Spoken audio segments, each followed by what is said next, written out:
colapsó.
Something very unusual that has geologists concerned is happening right now at the top of our world.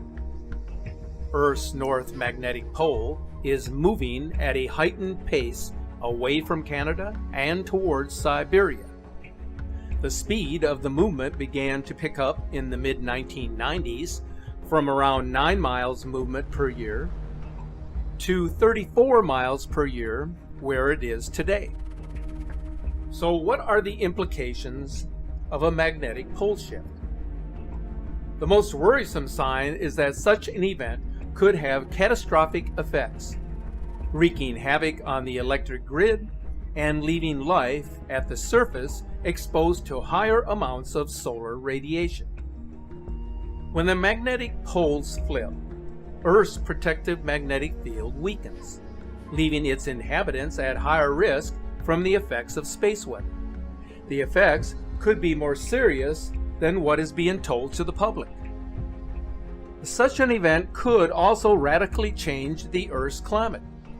Furthermore, radiation at ground level could also increase, with some estimates suggesting overall exposure to cosmic radiation would double, causing more deaths from cancer directly related to space radiation.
Various mainstream news outlets have been reporting on the potential for a magnetic pole shift here on Earth. Scientists have estimated the shift could happen at any point in the next 200 years. The last 20 million years, the poles have flipped roughly every 200,000 years. And so far, life on Earth has always survived these transitions. The difference now is that an imminent pole shift threatens our current civilization's absolute dependency on technology. The main concern is that huge areas of the world's electrical grid system, satellites and other technology could be left inoperable. Over the last 50 years, the North Pole has moved considerably. The latest data gathered from the European Space Agency shows that the North Pole is in a turbulent and unpredictable state. The Earth's magnetic field is decreasing 10 times faster than normal. There is strong research exploring links between magnetic fields and the effect on sentient brains. The experiments suggest that exposure to variable magnetic field intensities causes impaired judgment and even psychotic behaviour, paranoia, and heightened bouts of rage. Mass animal deaths appear to be on the rise year on year.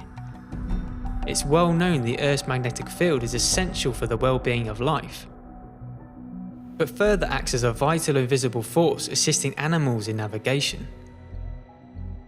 Disappearing seas.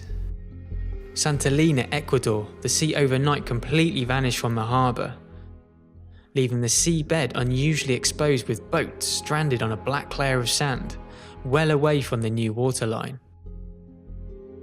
This natural phenomenon has been witnessed in other regions such as Brazil, Bahamas, and even Mexico.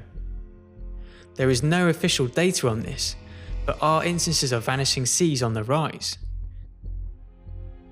NASA has stated that seawater is a powerful electrical conductor and therefore directly interacts with a magnetic field. Other weird anomalies that may be connected to the decreasing magnetic field concern strange aerial loud booms that have been heard globally. Scientists are at a loss to explain the phenomenon. An alleged former US government contractor geologist turned whistleblower disclosed the magnetic changes are due to the Earth's turbulent core, but stated the sounds have been generated in the mantle as large static charges of energy pushed up through the Earth's crust is broadcasting as infrared sound through the ionosphere and then bouncing back at a lower frequency that we can hear and feel as vibrations. It does appear much environmental strangeness can be directly related to the rapidly decreasing magnetic field. The fact a pole shift could happen at any time is rather unnerving. The side effects swerve from being an all-out Armageddon on humanity, wildlife and the entire biosphere, through to a glorious spiritual ascension towards a more positive future. The fact pole shifts have been endured by Earth many times before should bring us all comfort. But if this is the final piece to freeing humanity from its matrix-like prison, it's hard not to welcome such a tantalising prospect.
Como sabéis, el campo magnético o magnetosfera es una especie de malla protectora que envuelve a la Tierra. Cuando el campo magnético se reduce, el cerebro humano sufre alteraciones cognitivas y de comportamiento. Y fijaos, ¿acaso no es lo que estamos viendo a nivel global? Sabemos que los animales son especialmente sensibles a las variaciones del campo magnético. De hecho, las utilizan para orientarse. Pájaros, fauna marítima, incluso las abejas. ¿Y qué ha pasado en los últimos años con las abejas? Ya lo sabéis, están desapareciendo. Y nadie sabe a ciencia cierta qué es lo que lo produce. Sin embargo, se ha demostrado en varios ensayos que el cerebro humano también se ve afectado. Si observamos a nivel sociológico un estudio del comportamiento humano, vemos cómo aumenta por momentos la crispación, el descontento, la excitabilidad, los radicalismos. ¿Tiene algo que ver esta alteración del comportamiento con todo esto? Yo creo que sí. Y también creo que esta disminución del campo magnético está relacionado con el centro galáctico. Hay una serie de energías, de pulsos energéticos que estamos recibiendo del centro galáctico que no podemos mesurarlos por una vía física. No podemos entender que se trata de un lenguaje del universo. El universo se comunica. Curiosamente, la ciencia confirma que el Sol está sufriendo muchos cambios en las llamadas eyecciones de masa coronal, que afectan al clima y a la atmósfera de la Tierra. Pero además, nuestro Sol puede influir o distorsionar el núcleo terrestre, la famosa bola de hierro y níquel que proporciona el campo magnético de la Tierra. Todo está milimétricamente conectado a este centro galáctico y sus pulsos de energía transformadora.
We are existing under the biggest bubble in the history of the world. It's a financial monster that is going to unleash itself on every corner of the earth at one particular time. This is a collective effort by world central banks and their respective leaders to keep everything artificially propped up. What do we know about the Federal Reserve and every world central bank? They are serial bubble blowers.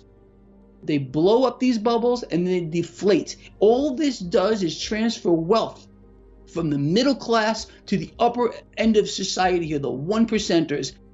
Who owns most of the market? Well, it's the 1%, it's the 2%, it's the CEOs, government leaders on the take, all of them. How do senators become multi-millionaires 10, 20, 30 times fold? Because they're on the take. This issue of artificially suppressing rates has reinflated a stock market bubble, reinflated a housing bubble, and caused malinvestments across the spectrum. This drug, known as money printing, quantitative easing, easy money around the world, is going to become toxic. The markets are not real. The economy is not real. It's all being suspended on the back of central banks that have been propping everything up along with their respective world leader. From my study into what has been going on since 2008, world central banks are buying each other's debt to keep it off balance sheet. This is what they're doing to keep it suspended. What does it come down to? We're all borrowing from the future in greater and greater amounts to sustain where we are. This is why debts and deficits right here in the United States are exploding off the Richter scale with no end in sight. It can't stop. This is the mechanism of the beast. It demands that we continue to do this. So what I want people to understand is they always have to be ready for it, because we are existing in an environment of extreme fakery across the board. And I'm not just talking about stocks. I'm talking about everything. This is a game, and nothing is what it seems. Is there going to be pain? Yes. But by allowing these markets to remain artificial, the pain becomes worse. This won't end until they want it to. That's the truth. It's going to end on their terms, unfortunately.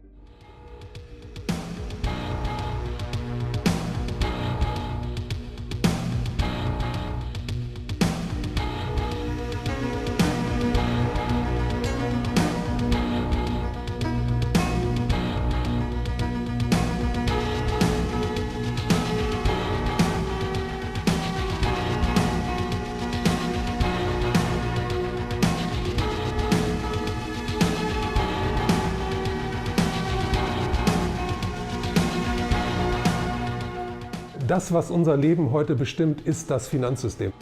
Das Finanzsystem gleicht einem Wagen mit luftgekühltem Motor, dessen Fahrer immer schneller fahren muss, um den Motor zu kühlen, der aber genau weiß, dieser Motor wird irgendwann auseinanderfliegen.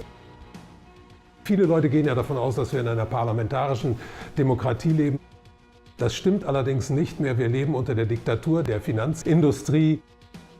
Das heißt, innerhalb dieses parlamentarischen Systems kann man keine wirklichen, für die Menschheit dringend erforderlichen Veränderungen herbeiführen. Es muss also zu einem Zusammenbruch und zu einer völligen Neuordnung aller sozialen Beziehungen kommen. Es gibt auch die Möglichkeit, dass es zu einem Krieg kommt und dass ein Krieg direkt in den Crash hineinführt, statt aus ihm herauszuführen, wofür er ja eigentlich geplant wäre dann. Wir wissen ja, dass diejenigen, die wirklich von diesem System profitieren, im Moment die Macht haben und diese Macht nicht abgeben wollen, genauso wie sie auf ihren Reichtum nicht verzichten wollen. Also dieser ganze Sektor der finanziellen Spekulation müsste trockengelegt werden. Da hat sich ein Wasserkopf gebildet, der sich über die Gesellschaft erhoben hat und der riesengroß ist, weil die Finanzwirtschaft ist heute um ein Vielfaches größer als die Realwirtschaft in der Welt. Und das ist eine ganz große Blase, die muss irgendwann platzen und die kann man nicht einfach so schrittweise reduzieren, sondern die muss kaputt gehen. Die Zentralbanken fungieren heute als Hedgefonds. Und das ist einfach nur gemacht worden, um dieses System am Leben zu erhalten. Aber dieses System nützt nur ungefähr 0,01% der Bevölkerung der Welt. Und der Rest der Welt leidet unter diesem System.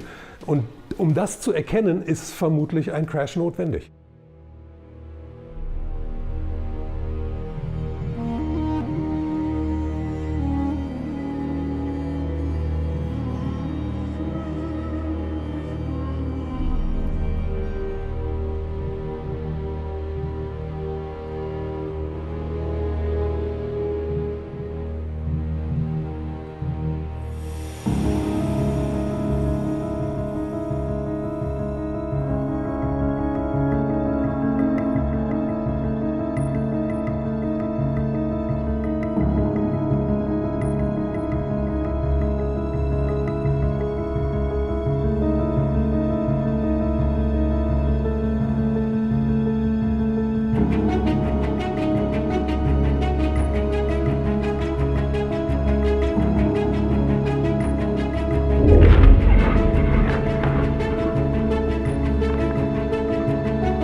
Every time there's a movement anywhere on the planet that is challenging a little bit the establishment, surprisingly, everyone is using the fear card to basically trying to scare people. Already we've been infiltrated by people who we think, and we have proof of that, have been paid by the government to discredit the movement by like showing weird behavior. Like trying to discredit the Yellow Vest by saying that the Yellow Vest is a dangerous and violent movement is quite pathetic because it's based by citizens. You can try to qualify citizens as dangerous and violent the way you want, but the truth is that there's mums and dads and kids and old people. Like if those people are violent, then therefore like we're all violent, we're all terrorists. It's a popular movement. So it's coming from people who are basically fed up with politics. The government, which decided to put some oil on the fire, just basically refused to listen. And when you are peacefully speaking to people, and you're facing people which are really heavily weaponized, and those people basically look at you and don't say a word, and suddenly they're starting to march on you and hit you hardly and sending you bombs and tear gas. Like, what the hell is going on here? Last weekend, we had 3,000 peaceful protesters who has been arrested. 3,000. This is a massive awakening about the true nature of what we call the so-called democracy, which is basically a governance based on, if you agree with us, we're going to call you citizen, but as soon as you disagree with us, then we're going to show you who's the boss. We're not stupid. We know that we are dealing with a corrupted system that is deeply corrupted, the same way the whole world is. When we're trying to move away a president, like what's going to happen is that the system is going to provide another puppet. So we are fighting the wrong enemy. That is the puppet master. And as the puppet master is hidden behind the system itself, like we should attack the system itself. So how do we attack the system itself? Cutting the string. How do you cut the string? By removing the system, the structure that the system put in place. We are coming to a point where humanity needs to wake up and humanity needs to come together. And we were waiting this moment for years. They are scared of us realizing that we are powerful.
La plupart me répondra que c'est un mouvement citoyen et je ne dénigre absolument pas cette version.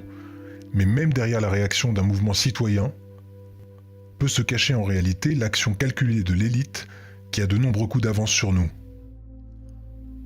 Et oui, l'ingénierie sociale qui n'est ni plus ni moins qu'une manipulation psychologique des masses, cette ingénierie sociale est l'outil préféré de nos élites. Et si cette réaction du peuple fut calculée il y a plusieurs mois, voire plusieurs années, vous serez à même de comprendre comment nos élites et leur appareil médiatique ont créé en vous la colère nécessaire et justifiée, afin que vous vous retrouviez dans la rue à manifester, et ce, dans un seul but, détourner votre attention de l'une des plus grandes crises qui s'apprête à éclater en 2019. Certains diront qu'Emmanuel Macron a été imprudent. C'est totalement faux. La hausse des taxes qui semble avoir sorti tout le monde de sa torpeur n'est ni une imprudence, ni une erreur. Le silence assourdissant dont il a également fait preuve concernant cette annonce et qui vous a poussé à fouler le pavé n'est pas non plus la preuve d'une gêne comme certains semblaient le penser. Sa popularité ne fait pas partie de l'équation. Il n'est pas là pour être apprécié, mais pour remplir sa mission. Vous devez réaliser que le siège du président de la République française est vacant depuis des années. La seule personne qui tient la barre aujourd'hui est un banquier dont le commanditaire se trouve être la famille Rothschild, qui a un plan, et un seul: amener notre navire qu'est la France, et nous avec, à s'échouer sur les terres d'un nouveau continent se nommant le Nouvel Ordre Mondial. Si Macron est au pouvoir aujourd'hui, considérez que toutes ses décisions sont la parole de ses maîtres. Et si Marine Le Pen y apparaît, c'est tout simplement parce qu'elle fait partie de la fondation de ce Nouvel Ordre Mondial. Elle aussi est complice. Votre colère, encore une fois justifiée, fut volontairement déclenchée par le gouvernement. Votre volonté de l'exprimer, quant à elle, fut motivée par le corps médiatique, habituellement si prompt à vous faire taire. Ajoutez à tout cela la rage des ultra-droites et gauches, prêts à casser du flic, et des flics, prêts à devenir casseurs. Nos combats ne seront que l'huile versée sur un feu déjà attisé par nos élites, et qui nous mènera immanquablement à la guerre civile, puis au décret d'une loi martiale. Nous n'avons pas besoin de reprendre le pouvoir, car ce pouvoir, nous l'avons déjà. Je tiens à rappeler que certains ne veulent pas savoir tout cela, et préfèrent rester dans le déni. Et elles doivent absolument ressentir qu'il est l'heure de se réveiller.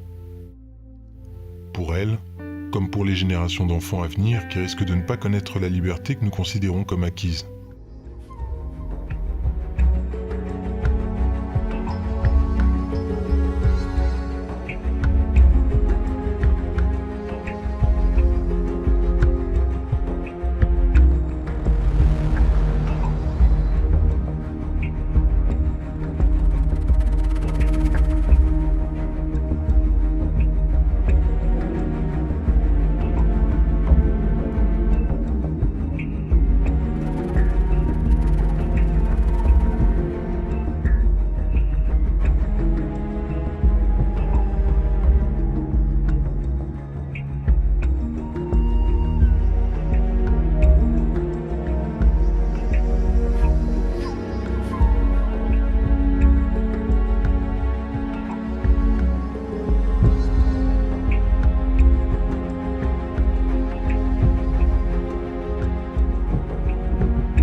Hola, I'm Mike Pence.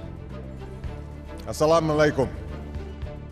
Nicolas Maduro is a dictator with no legitimate claim to power. Muammar Gaddafi has lost legitimacy to lead, and he must leave. Saddam Hussein and his sons must leave Iraq within 48 hours. Let me express the unwavering support of the United States. The aspirations of the Libyan people for freedom, democracy, and dignity must be met. And we will stay with you until democracy is restored. The tyrant will soon be gone. The day of your liberation is near. On behalf of the American people, we say to all the good people of Venezuela, estamos con ustedes.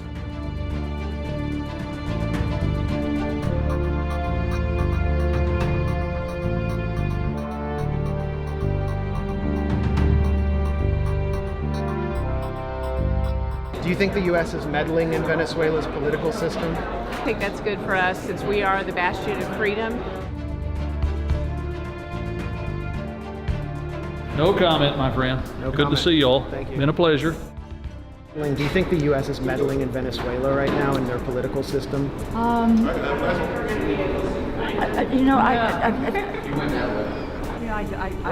don't know. But I'm so sorry, I gotta go. Okay, thanks.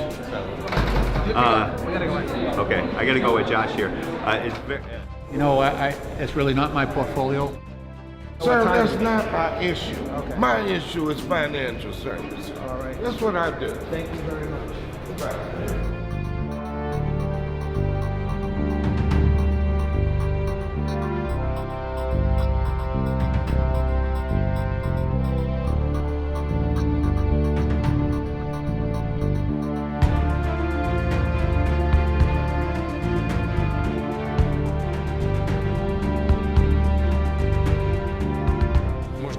Podemos recordar las palabras de Einstein.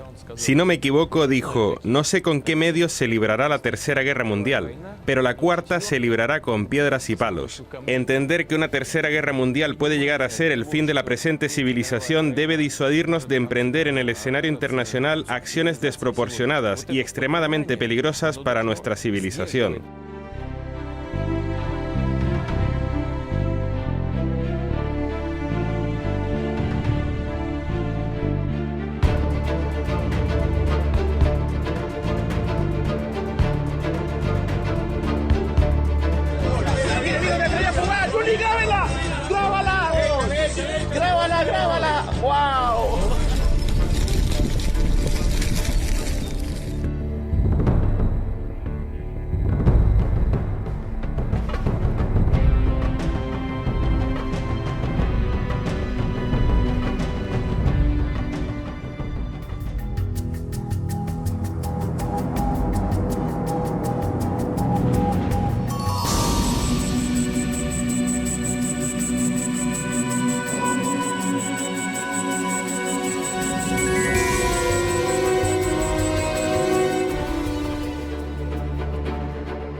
What we're talking about when we say fake news, we are really talking about propaganda. Propaganda is a coordinated approach to influencing beliefs and conduct, and it's a manipulative form of persuasion which violates rational or free will. Understanding propaganda is central to understanding how power is exercised in the international system and into politics in general. There's a significant and permanent displacement of reality at this point in time. That the world we actually live in is one that's very different from the world that we think we live in.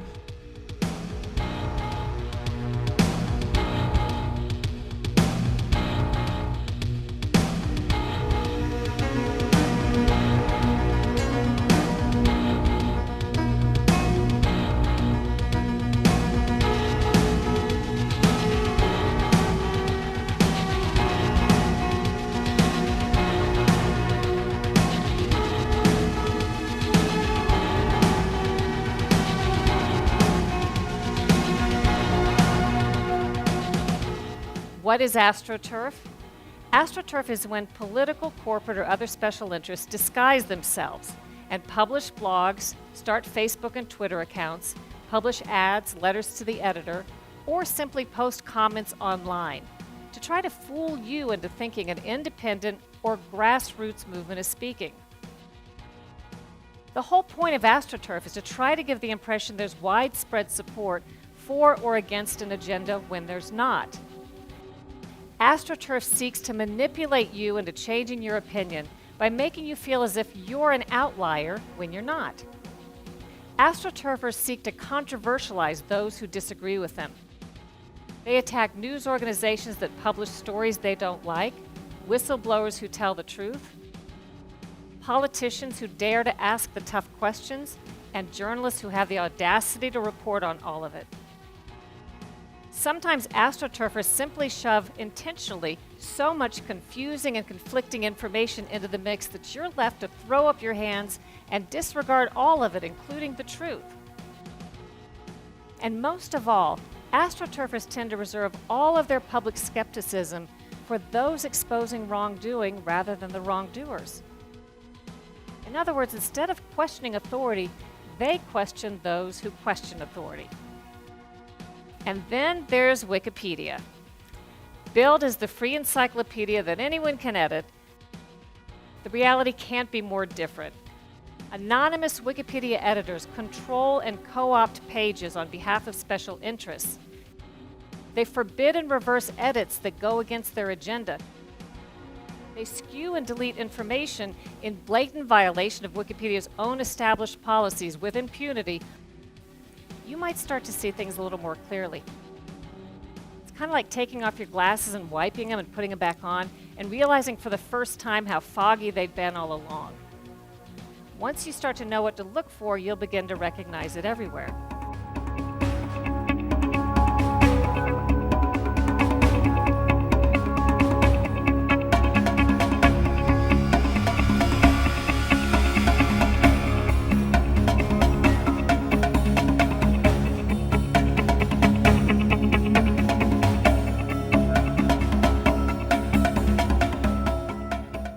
Die englische Regierung gründet eine Nichtregierungsorganisation, die auch noch Integrity Initiative heißt, die überall Cluster bildet in den europäischen Ländern, um gegen Russland vorzugehen. Das heißt, Journalisten wissen, welche unabhängigen Wissenschaftler sie befragen müssen in ihren Interviews und welche Politiker man auch noch interviewen kann dazu. Und die kriegen Schulung von der englischen Regierung, wie sie sofort Fake News verbreiten können. Über Facebook und über Twitter und in YouTube sollen die sofort aktiv werden und das gegen Russland machen. Die kriegen Kommando von dieser Stiftung Integrity Initiative, wann sie was zu machen haben. Und diese Gruppen sind finanziert von Facebook, von der amerikanischen Regierung ist mit drin. Das Council on Foreign Relations ist mit drin. Also sozusagen die ganzen üblichen Verdächtigen. Und die sorgen dafür, dass jetzt in allen Ländern solche Gruppen auftauchen.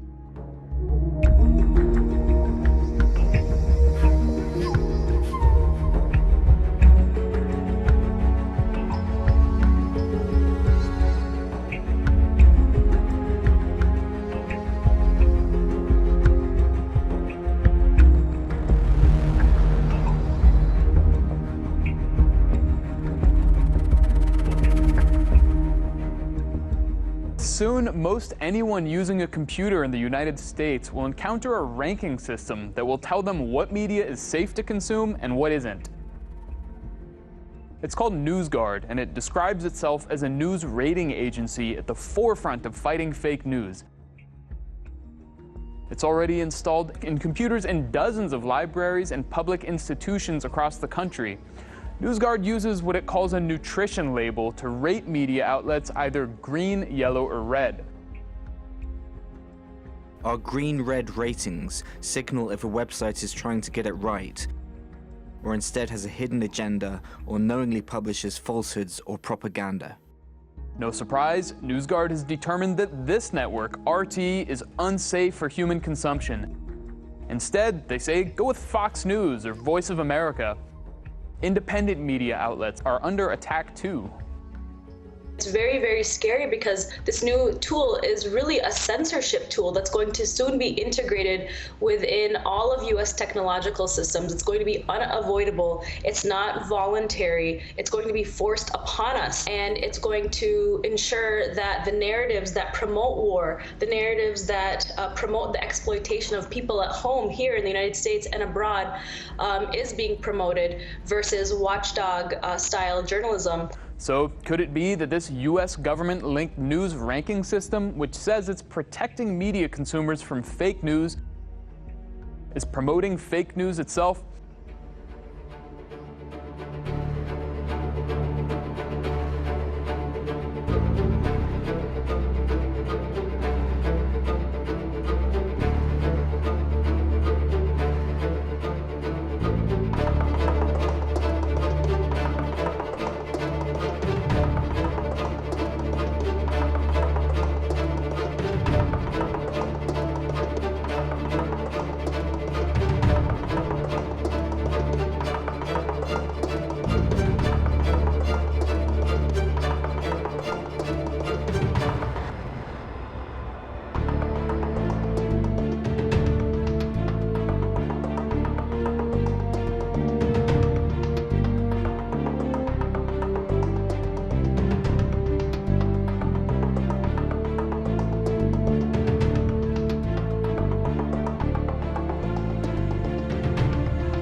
This is extremely dangerous to our democracy. This is extremely dangerous to our democracy. This is extremely dangerous to our democracy. This is extremely dangerous to our democracy. This is extremely dangerous to our democracy. This is extremely dangerous to our democracy.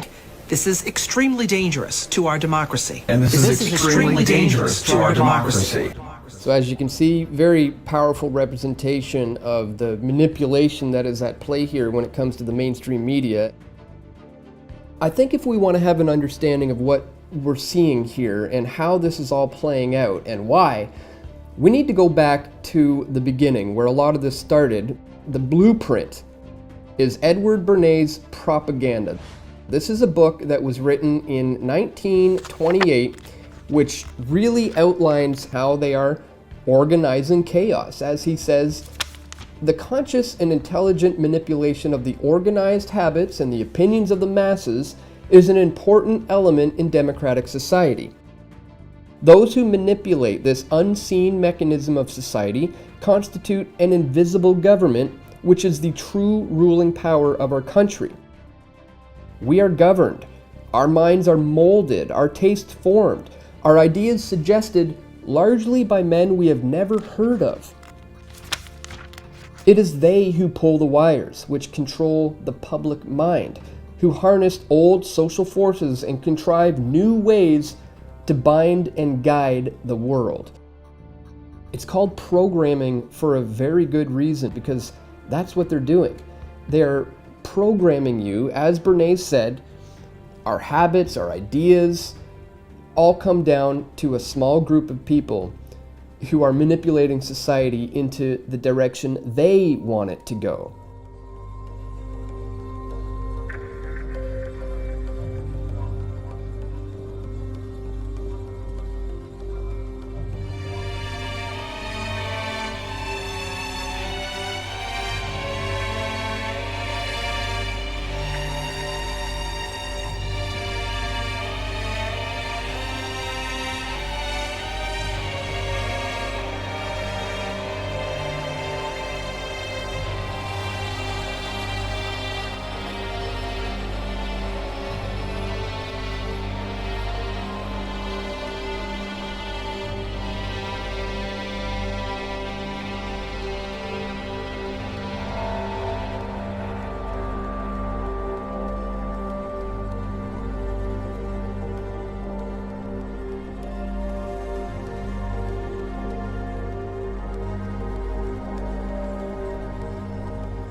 giant corporations, Facebook and Google and Twitter and all these people, now controlling more and more of what people can and cannot say and see and hear. So we have this situation where these gigantic corporations and the government agencies, brackets same thing, and what we call progressives are joining together to assault freedom of speech by branding it politically incorrect or hate speech or fake news, all these other labels they invent to justify censorship. Because it's the agenda that this happens. And thus, you wouldn't win a free and open debate. So what you do is you shut it down and make sure you don't have a debate. By calling anyone who questions your agenda racist, Nazi, or a bigot. There will come a time, and we're moving towards it so fast, where you will not be able to see or hear or express anything that is not acceptable to the authorities, which ultimately is a cabal network operating from the shadows. So when you realize that the goal is to shut off all other view, opinion that is not within the confines of what is deemed by the authorities acceptable, then you can start to see what is happening in front of our eyes as more and more and more reasons are invented to censor more and more of what people can write and say. It affects the newspapers, it affects the mainstream media in general, but the core of it is the internet and internet giants. Algorithms can censor. You don't have to have people looking and reading and watching everything. You just put in coding that certain words, phrases, subjects are automatically deleted or blocked through artificial intelligence. And that's what we're seeing now increasingly. These internet giants lock back into the Pentagon, into the intelligence networks, and then further back into the shadows and this cabal which is orchestrating this whole deal. Reduce information that challenges that official norm, which eventually is meant to be all you ever hear or see. And so what we're seeing is more and more excuses to censor people's opinion and people's information. And it's heading daily towards this goal of people only seeing what the system wants you to see. And this is why they are manipulating the target population.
What's so wonderful and mysterious about the quantum physics and quantum mechanics is that when we look to see what are these building blocks of matter, we find that at the very center of the very smallest, inseparable, indivisible particle, which would be like an electron, if you can't get any smaller than that, then that qualifies as a quantum particle. Those little electrons can actually be observed to be in one place, and then it's like they vanish. They can change an energy level and show up instantly somewhere else. And they do other things also. They can be connected with one another, entangled, and when one is affected and its spin is up and the other one's spin is down, if you observe one, as soon as you make an observation on one that's entangled with another, they both flip at the same time. They're showing entanglements that are holding together at greater and greater distances. So we can tell, obviously, throughout the universe, there can be an entanglement with one particle right here and another particle in an entirely different galaxy, great distances away. So there seems to be no limitation on the distance. Consciousness is more than the neurons. So when we try to do the neuron mapping like they're doing, and they can map the brain and the networks, and then supposedly we should know everything, but we don't. It's more like seeing that you can see the roads, but you don't know the traffic patterns, and you don't understand why things are happening the way they do. And memories are not stored in a place. It's not like, oh, there's the neuron that stored that memory. They move around. So when we look at the way the brain functions, it's very disappointing in terms of finding a way to lock consciousness into matter. That has not succeeded. The reason science cannot prove that consciousness is produced by the brain is what we don't know how to measure consciousness. And science can only handle what it can predict. It can only, which means you have to be able to measure something. You have to be able to tell if it's there, if it's changing, if it's gone. And if you can't do that, we still can't do that with consciousness. We can look at brainwave states, we can measure some things, but it doesn't really get to the heart of the issue. And when it comes to neuroscience, what scientists are noticing, strangely, gets back to that question of time, because we're noticing sometimes that we've made a decision before we've even felt the input to our senses, which seems impossible. Another good one that's easy to do is if you're starting to catch a cold and you can tell yourself, I can't get sick today. And I think we've all had that experience where it's like, no, this is not happening. I have to stay well today. And then you notice, after I thought that, I felt fine. A lot of people have that experience. I'm still gathering information, but it's possible that what we're looking at is something that's similar to a holographic multiverse. So there's a holographic component where everything is connected and it's one, like the pages in a book. But there are all these, each page might signify another parallel reality, which could be side by side by side, and sometimes you can jump from one page to another. There are an infinity of possibilities that at every moment we make a choice, we're looking at that and feeling that. And it matches the fact that we live in such a fine-tuned universe right now, which is ridiculously unlikely. So some people say this is proof that God exists, and I tend to think so too. The most important thing right now for us as humans to deal with all the problems on the planet and to help each other is to recognize the level of expansiveness that we can attain and the way that we can play with these different realities. And we think we're in this little world, and to make a quantum jump, we need to step back. You need to recognize that you are consciousness and that you're observing all this. You have feelings, you have thoughts, but you're not your thoughts and you're not your feelings. So it's becoming mindful and then becoming energized. And then the third step is exactly that. It's just choose where you want to go next. And even if you're skeptical, you can still get this to work. So next time you're in a difficult situation, maybe the car is out of gas, or you're stranded, or you have no money, or you lost your purse, whatever happened, some sort of bad news, just take a moment, relax, meditate, center yourself, breathe, and then just imagine, well, how good could this get? And imagine it just like it's a dream, like you're going into that daydream, and you're going to walk into that reality. We don't live in a linear timeline at all. I think that is one of the biggest things for people to realize, is that you're able to see what you might call a miracle. In a moment, anything could happen, and to recognize that there's always a possibility for phenomenal transformation.